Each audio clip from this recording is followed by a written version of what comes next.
السلام عليكم. چیرۆکی أصحاب الجنة بیستووە ئاوەی لە سوورەتی قەلەما باس کراوە. چەند گەنجێکون باخ و بۆیسانێکی زۆریان بوو لە ضمنی ئاەتەکان کە باسی چیرۆکەکە فەرمی وەلا یەستەثنون. ئەو گەنجانە هەنێکیان بە هەنێکیان وت بەیانی با بە زووی بڕۆین بەرووبوومەکەی لێ بکەینەوە ئەلا یەدخولەنەها اليوم عەلەیکم مسکین. کورە با فەقیر ئەو ناوە نەدا و دوای بڕێ لە بەرووبوومەکە داوامان لێ بکەن و ئیحراج بین و بیوان و نەیانوت ئینشاء الله.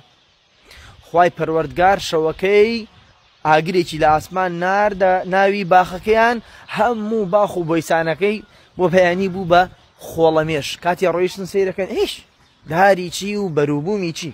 ئەگەر تەماشایم چیرۆکە بکەین زۆر دەرسوانەی لێ وەرەگرین، بەڵام ئەو شتەی کە سەرنجی کێشام ئەلا یەدخولەنەها اليوم عەلەیکم مسکین. بڕۆن فریاکەون با فەقیر خۆی تێ نەکات. سەیریکە هە پرۆژەیەک هە بیرۆکەیەک کە هیتە ئەگە فەقیرت تێی پەراوێز کرد نەتێڵاڵی سوودمەند بێ ئابەم شێوازە بێفەڕ و بەرەکەتەوێ ئاگادار بە. سەلام عەلەیکم وەڕەحمەتوڵڵاهی وبەڕەکات.